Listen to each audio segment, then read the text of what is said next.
ನಗರದ ಜಿಲ್ಲಾ ಪತ್ರಕರ್ತರ ಭವನದಲ್ಲಿ ಶ್ರೀ ಬಸವೇಶ್ವರ ಸಾಂಸ್ಕೃತಿಕ ಪ್ರತಿಷ್ಠಾನ ಮೈಸೂರು ಇವರ ವತಿಯಿಂದ ರಾಜಶ್ರೀ ನಾಲ್ವಡಿ ಶ್ರೀ ಕೃಷ್ಣರಾಜ ಒಡೆಯರ್ ಅವರ 140ನೇ ಜನ್ಮದಿನೋತ್ಸವ ಹಾಗೂ ಸಾಧಕರಿಗೆ ಸನ್ಮಾನ ಕಾರ್ಯಕ್ರಮವು ನಡೆಯಿತು. ಶ್ರೀ ನಟರಾಜ ಪ್ರತಿಷ್ಠಾನದ ವಿಶೇಷಾಧಿಕಾರಿ ಡಾಕ್ಟರ್ ಎಸ್ ಶಿವರಾಜಪ್ಪ ಅವರು ನಾಲ್ವಡಿ ಶ್ರೀ ಕೃಷ್ಣರಾಜ ಒಡೆಯರ್ ಕುರಿತು ಪ್ರಧಾನ ಭಾಷಣ ಮಾಡಿದರು. ವಿವಿಧ ಕ್ಷೇತ್ರದಲ್ಲಿ ತಮ್ಮದೇ ಆದ ಸಾಧನೆ ಮಾಡಿದ ಸಂಘಟನಾ ಕ್ಷೇತ್ರದ ಡಾಕ್ಟರ್ ಬಿ ಶಾಂತರಾಜೆ ಅರಸ್, ಸಾರ್ವಜನಿಕ ಸೇವಾ ಕ್ಷೇತ್ರದ ಡಿ ಶಿವಯ್ಯ, ಸಾಹಿತ್ಯ ಕ್ಷೇತ್ರದ ಡಾಕ್ಟರ್ ಕೆ ಲೀಲಾ ಪ್ರಕಾಶ್, ಯೋಗ ಕ್ಷೇತ್ರದ ಡಾಕ್ಟರ್ ಬಿಪಿ ಮೂರ್ತಿ, ಸಾರ್ವಜನಿಕ ಸೇವೆ ಕ್ಷೇತ್ರದ ಎಂಬಿ ಶಿವಕುಮಾರ್ ಇವರುಗಳಿಗೆ ನಾಲ್ವಡಿ ಶ್ರೀ ಕೃಷ್ಣರಾಜ ಒಡೆಯರ್ ಪ್ರಶಸ್ತಿ ಪ್ರದಾನ ಮಾಡಿ ಗೌರವಿಸಲಾಯಿತು. ಕಾರ್ಯಕ್ರಮದಲ್ಲಿ ಬಿಜೆಪಿಯ ಹಿರಿಯ ಮುಖಂಡರಾದ ಗುರುಪಾದ ಸ್ವಾಮಿ, ಹಿರಿಯ ಸಮಾಜ ಸೇವಕ ಡಾಕ್ಟರ್ ಕೆ ರಘುರಾಮ್ ಸೇರಿದಂತೆ ಮತ್ತಿತರರು ಉಪಸ್ಥಿತರಿದ್ದರು.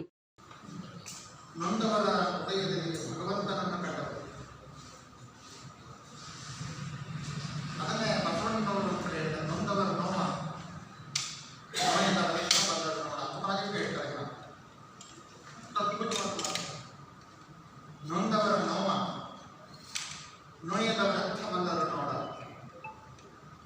ಈ ಜಗತ್ತಿನ ಜೀವಾವಳಿಗಳಲ್ಲಿ ಈ ಸಾಮಾಜಿಕವಾಗಿರ್ತಕ್ಕಂತಹ ನೋವನ್ನು,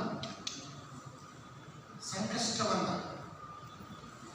ಜಾತಿಯ ಕುಡುಗನ್ನ ನಿವಾರಿಸಿದಂತಹ ಯದುವಂಶದ ಒಬ್ಬ ಮಹಾರಾಜ, ಏಕೈಕ ಒಬ್ಬ ರಾಜ ಇದ್ದಾರೆ ಅಂತ ಹೇಳಿದ್ರೆ ಅವರು ನಾಲ್ವಡಿ ಕೃಷ್ಣರಾಜ ಒಡೆಯರ್. ಉಳಿದವರೇನು ಮಾಡಲಿಲ್ಲ ಅಂತ ಕೇಳ್ಬಿಡಿ, ಮಾಡಿದ್ದಾರೆ. ಅವರು ಕ್ಷೇತ್ರದಲ್ಲಿ ಮಾಡಿದ್ದಾರೆ. ಆದರೆ ನಾಲ್ವಡಿ ಕೃಷ್ಣರಾಜ ಒಡೆಯರ್ ಅವರು ಧರ್ಮವನ್ನ ಸಮಾನತೆ ರೂಪದಲ್ಲಿ ಕಂಡವರು, ಭಾವೈಕ್ಯತೆಯ ರೂಪದಲ್ಲಿ ಕಂಡವರು. ಇವತ್ತು ಧರ್ಮದ ದಂಗಲ್ಲಿ ನಮ್ಮ ಶಾಂತಿಯನ್ನು ಹಾಳು ಮಾಡ್ತಾ ಇದೆ, ನಮ್ಮ ಮನಸ್ಸನ್ನು ಕೆಡ್ತಾ ಇದೆ, ನಮ್ಮ ಆರ್ಥಿಕ ವ್ಯವಸ್ಥೆಯನ್ನು ಹಾಳು ಮಾಡ್ತಾ ಇದೆ. ಅದಕ್ಕೆ ನಾಲ್ವಡಿ ಕೃಷ್ಣರಾಜ ಒಡೆಯರ್ ಅವರು ಅದ್ಯಾವುದೇ ಧರ್ಮ ಆಗಿರಲಿ, ಆ ಎಲ್ಲ ಧರ್ಮಗಳು ಕೂಡ ಒಂದೇ.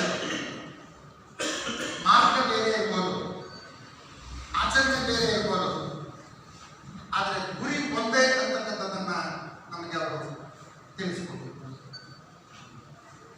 ಅಂತಹ ಮಹಾತ್ಮರನ್ನ ನೆನೆಸ್ಕೊಳ್ತಕ್ಕಂಥದ್ದು ಮತ್ತು ಸ್ಮರಿಸ್ಕೊಳ್ತಕ್ಕಂಥದ್ದು ನಮ್ಮೆಲ್ಲರ ಪುಣ್ಯವೂ ಕೂಡ. ಯಶಸ್ಸು ಆಸೆಯ ಕನಸಲ್ಲ, ಯಶಸ್ಸು ಆಸೆಯ ಕನಸಲ್ಲ, ಪರಿಶ್ರಮದ ಪ್ರತಿಫಲ.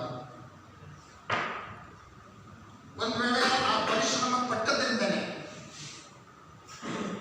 ಆ ದೂರದ